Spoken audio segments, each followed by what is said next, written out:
An emergency episode of the Boks Unpacked. Scott Berger, we're still we're struggling to find him since Fontaine. JDV, you were with him in Fontaine. Have you found him anyway? Where is he? Yeah, I did see a hell of a lot of him, Shimmy. I didn't see you, but it's good to see you again in the new year. And I thought it would take a little bit longer before we had to call an emergency episode of Box Unpacked. But obviously New Zealand had other ideas, right? What's your take on the? I mean, still early in the year. All Black review, player feedback, similar to what happened sort of with the Bulls out here now. Razor's gone. Yeah, I must be honest, Shims. I didn't expect that. I think it's quite a drastic move from a New Zealand point of view. Obviously, they went through the review process and already a lot of media out in terms of how they got to this point, and the details we'll never know. But it's quite drastic. And the reason I say that is because before we kind of analyze what has happened now and the reason for his sacking, go back 2 years to when he was actually appointed, and even then it was like for Ian Foster, they were close to letting him go, then they let the assistant coaches go. And then it was everyone was saying, like, Razor Robinson's the only guy that can do the job. He's had seven trophies in Super Rugby with the Crusaders, and he's the guy for the job. And that was quite clear, it seemed to me back then. And now suddenly 2 years in, there's a massive change. So I see it as quite drastic. Where they are now, I don't know. What'll happen, I don't know. Yes, a couple of names have been mentioned, but yeah, it's to start off the year like that, 18 months kind of away from a World Cup. It's big. But Jean, how do you toe the line between player power, player accountability, and getting rid of the coach? So I'll give you an example. We see it in football all the time. The coaches get chopped. We've seen it at Chelsea. We've seen it at Man United, but the results don't change. Jake White in Pretoria, players weren't happy with him. He left. The results have gotten worse. Now, how do you draw that line between player power and actually saying, listen, the players need to take some sort of accountability for bad results also?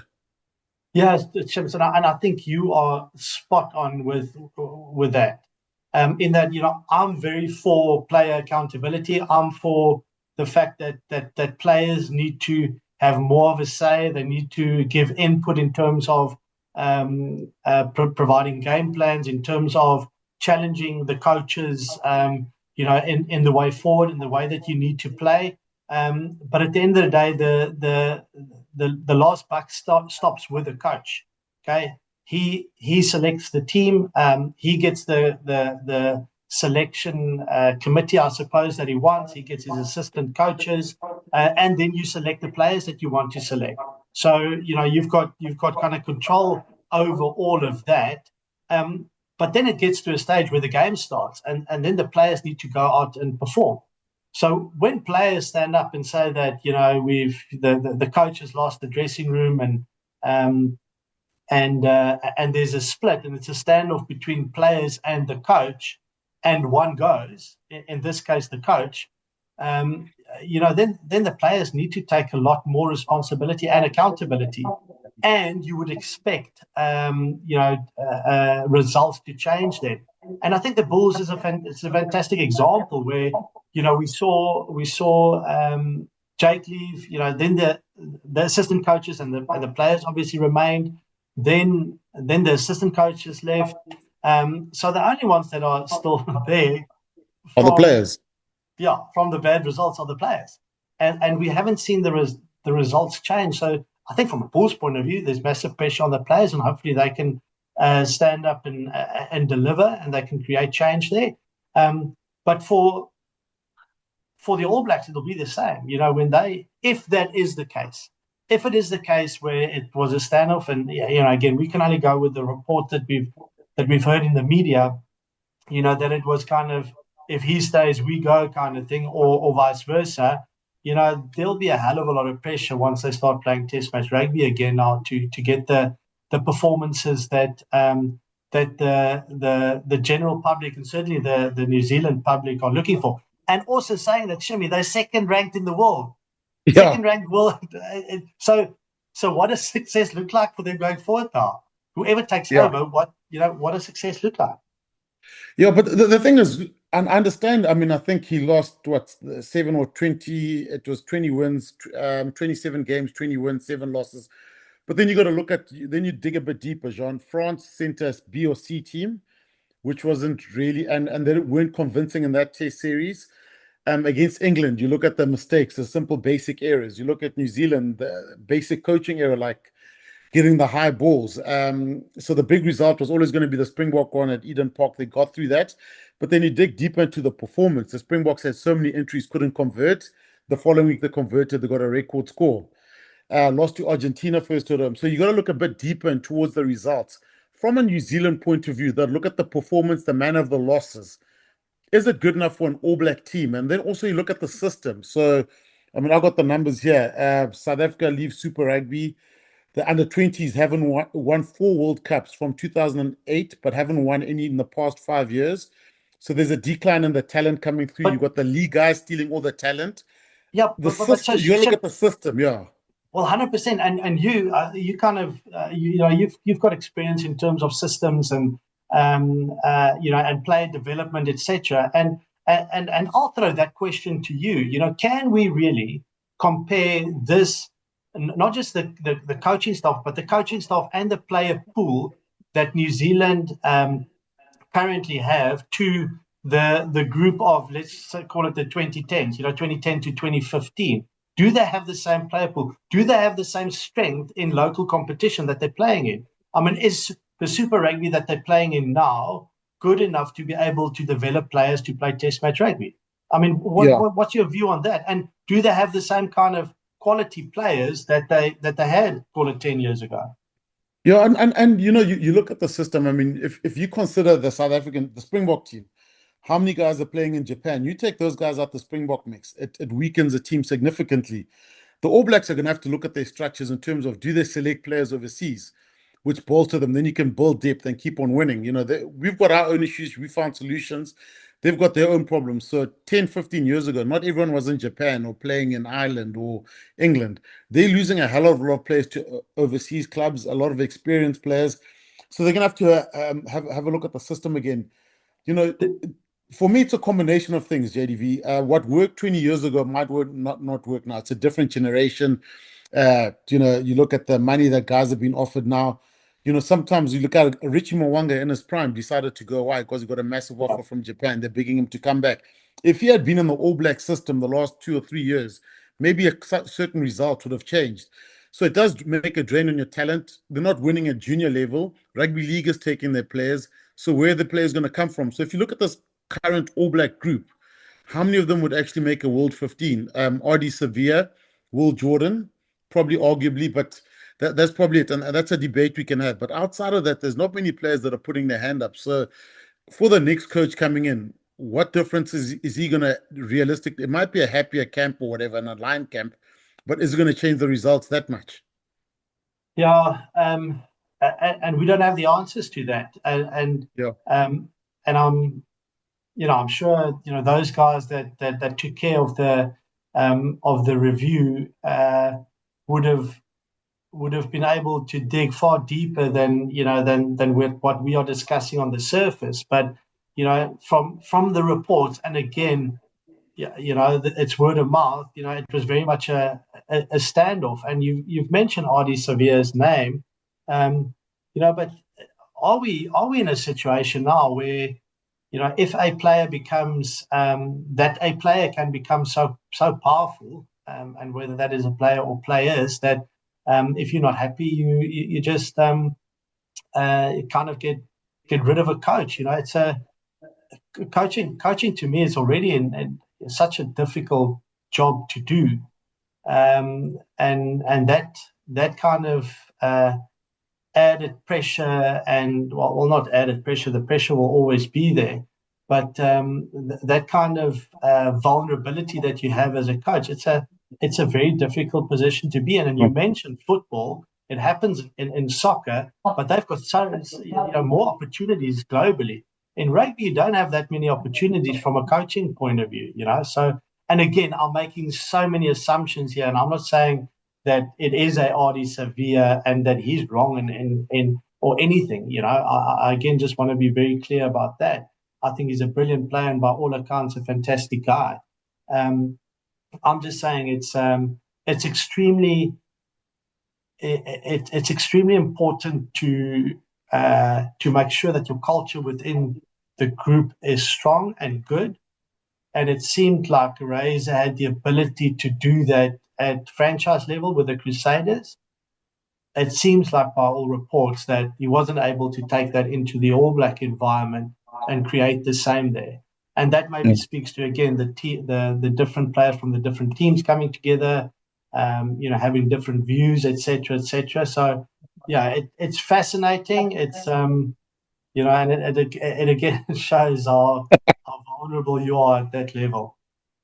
Yeah, look, I also find, a lot of this is centered around Audi Sevilla. I just feel, and then I listened to the press conference from David Kirk. It was a collective. It wasn't one player. The media's gone out and a lot of people have said I just find it unfair that, it's been put on him, which I think we need to get that right. It was a collective of players. It's not just one guy. It was the senior group or whatever that said XYZ, and they felt maybe that, Razor wasn't the guy going ahead. He probably read the review. But my understanding of a review was you look at the end of the season, not everything's perfect. There's a couple of things. Then you look at it, okay, what can we rectify moving on to make us a better team? I always wonder how bad could this review have been that Razor decided to walk away or leave by mutual consent? Because, Jean, most companies do reviews at the end of okay, what can we work on? Okay, culturally, we can do that. Selection could be done differently. Maybe we can structure whatever it is, the logistics, technical, tactical, the match day, whatever it is, could be done differently. A review's never been, I always thought it was used to improve the environment, not to have a coach to walk away. So Crusaders, with Penny, came last, whatever was, or top bottom five, did a review, fixed a couple of things. They end up winning Super Rugby the following year. Yeah. So that was my idea what a review was for, no, not for the coach to walk away. Yeah, and also, Shimmy, and not all players will get on with the coach. So and not all players will like the coach, and the coach won't necessarily like all the players as well. But you've got a job to do. So the coach will select the players that he thinks can do the job. Ask them to do the job and then go out and do that. And the players, same thing. Something is expected of you. You get asked to do something, and then you need to go out and do it. It's not really about liking each other. So again, like you said, it would be, I would like to know what actually happened between the player corps and the management for a fallout like this, because Yeah. it's not about liking each other. It's about being able to do a Performing. job. So performing, yeah. And if it is like, no, we don't agree in terms of his style of play, then it should be, again, a more of an open environment to be able to debate what is best for the team. But because surely everybody wants the best for the team and eventually wants to win. So it's like, yeah, you said it as well. It's a review, and it is, in my view, an extremely drastic move to make midway through a World Cup cycle. And again, who do you replace him with? You have to. It's easy to get rid of someone. And the big question is, who do you replace him with, and will that guy be better? Is that guy better? Yeah. Jeremy Joseph's been mentioned. Tony Brown's been mentioned. I was listening. I think Dave Rennie possibly. Who else? Joe Schmidt is back, obviously, after Australia. Who do you think it's going to be? Again, Tony Brown's staying, yeah. Can he stay? Let's Fly him just be clear over on and that. keep his passport. No, it's also an interesting one though, Shimmy. Like, yeah, I think he's, as a human being, I absolutely have only praise and respect for Tony Brown as a human being.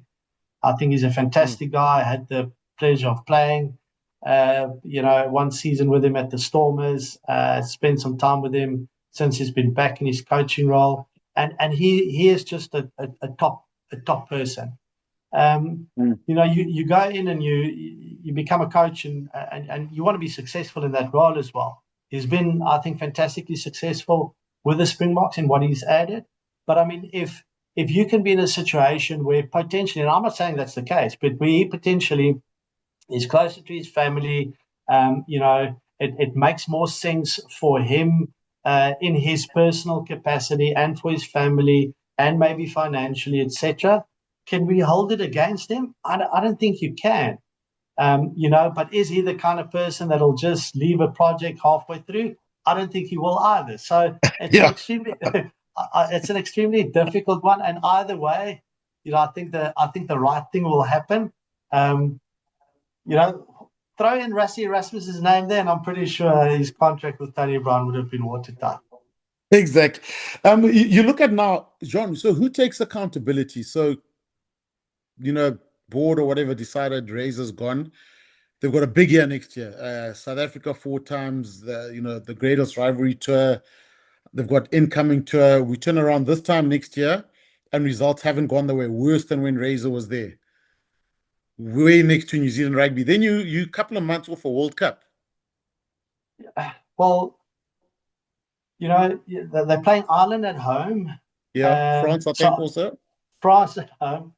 4 test matches, 3 test matches in South Africa, and then 1 somewhere else on neutral ground. And then they play the Nation Series Cup. Bledisloe first, and then Nation Series in November. So I mean, you take those fixtures, and then say, well, okay, let's say they've got 12 test matches, they lose 3. Is that then success for them? Yeah. Does that constitute success? With a 75% win ratio then? So it's and obviously if they go 80 and above, I think that will constitute success, but it is such a difficult position to be in and to really justify the decision if in 12 months' time we sit here again and say, well, now the results, we haven't seen the results. Do we bring Robertson back, or do we fire the guy that's been that replaced him and get someone new? It's a big one. It's whoever they appoint next is going through to the World Cup no matter what. Surely they can't have another change between the World Cup. It's 2 years out, so whichever horse they're getting in there, but you also live and die by your decisions. It could be the best decision they made. It also could be the worst decision they've ever made also. Yeah. And again, the answers to that we don't know. I think it's the first All Black coach that's been released mid-contract. Mid-contract. So, and again, if you look at his track record coming into the role, 7 Super Rugby trophies. Was it 7? Right? Yeah, it was 7. So certainly the man. They had no choice. Look, in terms of appointing him as the All Black coach, we all thought it's the right decision back then. I mean, you've won 7 in a row. It's unheard of. Yeah, but then again, it probably speaks to the gap between Super Rugby currently and Test match rugby. It's not just a copy paste situation where whatever you do at that level, and again, I think we can purely speak Super Rugby. I don't know if you can add a URC and some of the other competitions to that as well, but it's different. Test match rugby is different dynamics. Shorter time together, shorter spurts together as a squad. It's not a full year together. So and you need to get that right, and then a bit of luck as well. Yeah, it's going to be. Look, I just think from a New Zealand point of view, they're going to have to relook the system and give the All Black coach the best chance of getting success. Whether it's getting guys overseas, I don't know how they structure it in a way that's going to work for New Zealand rugby. I understand the challenges around grassroots rugby league, all of that, but we've got our own challenges in terms of players going overseas, etc. So it's going to be interesting. Do you think they can? Let's say let's say New Zealand starts selecting players that are based overseas. Do you think they'll be able to sustain their local competition? They'll be able Yeah, to still be as strong from a Super Rugby point of view, be able to get the revenue into New Zealand rugby to sustain rugby in that country? yeah, that's the thing. Because But we've been also, able to do that. The Boks have been South African yeah, rugby's been able to do that. We've look at DHL Stadium for that Bulls game just after Christmas. Packed stadium yeah, in mid December, 50,000. I don't think they've got the ability to do that. yeah. But the other point is what happens if the All Black brand gets decimated? The aura around the All Blacks. Yeah, Watching New Zealand lose or losing three, I mean, the results they've had, it was unheard of. Record yeah, loss at home. So something needs to stop the bleeding. It's either you look after your domestic game, Super Rugby, they'll dominate anyway, because it's not really competitive with the Aussie teams now. Or do they yeah, look at, listen, yeah, we can stick with what we've got. The All Black brand takes a massive dip.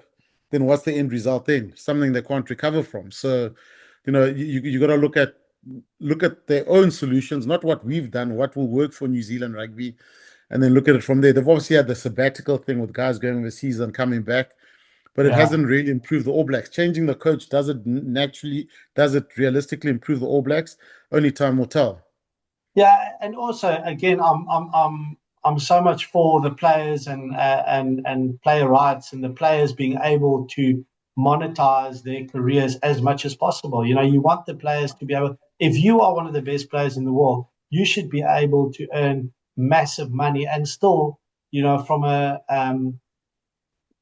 a brand point of view and product point of view, play for your country.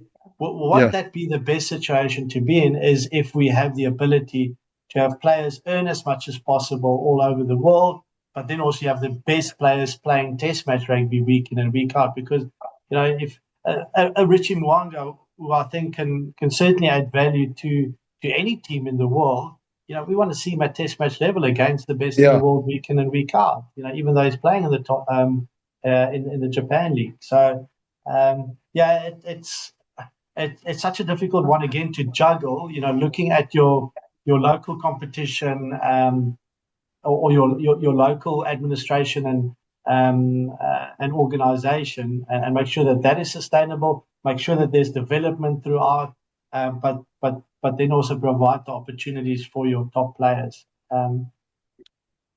Yeah, All right, John, you're obviously getting paid per word in this episode, but there's a Bulls, Sharks, Stormers, Champions Cup. If they don't win and fail to qualify for the playoffs for the second successive year running, how tragic would that be for South African teams? Look, the Bulls are playing tonight. They've got a chance to win, but they still need someone else. Stormers are probably in a good position. Sharks in troubled waters also. yeah, yeah. We're doing those games together tonight, Shimmy. So I'm That's going to see you right. for the first time, and then we spend 2 days A big hug together. at the airport, Yeah, yeah. yeah, big. It'll probably be a bigger hike for me because I've heard you've found all the best buffets in basically the whole of South Africa. But coming back to the rugby, yeah, it's been the last weekend was so disappointing from a South African point of view, results Yeah. wise. So we need to be better. Hopefully this weekend all the South African teams can be better. That's a little bit on the back burner currently though, because I mean I still can't get over this Razor Robinson thing. Yeah, I mean, the thing. I mean, Razor. We know him, a good guy, nicest guy. Loves the All Blacks. Loves coaching. It's actually there's a part of you that actually you don't want to see this happen to any coach. To be honest with you, Yeah, yeah. leave on your own terms as a coach. Leave on your own terms, but not like this though. So it is a Yeah, painful one, I must say. and like you also mentioned, and I mean, again, we've mentioned Artie Severe's name a lot here today, and I don't know if that's fair towards him as well. It's not Like you fair at said, all. Yeah, because yeah, because he is also, like I said, such a stand-up guy, and it seems like in a way he's also been kind of made the villain in a way on the other side, and you don't want that. You don't. Uh, Rugby is such a beautiful game. And the respect that always comes out from rugby. And if you see something like that where two people are put against each other, one being made out to be the villain and whatever, Yeah, I don't like that. So, but it's still it still blows my mind the position we're in. I still can't believe it. I can't believe they did it. Welcome to the world of football rugby. That's it. I mean, look, it's just unheard of in rugby circles for coaches to leave halfway through. You generally see it through or whatever it is. But yeah, we're not used to this. But an exciting weekend of rugby coming up. An emergency episode of the Boks Unpacked. We'll be back in studio all together very soon. So keep your eyes on and your ears peeled on our YouTube and social channels. But for now, that's all for this emergency podcast. Jean de Villiers, thank you very much. If you find Skalkberger, tell me he's probably on the golf course. Lost Yeah, his phone on the probably. golf course somewhere, but we'll find him somewhere along the line. Thank you very much and catch up soon. It's time Like a to pack up shimmy. the box. Cheers.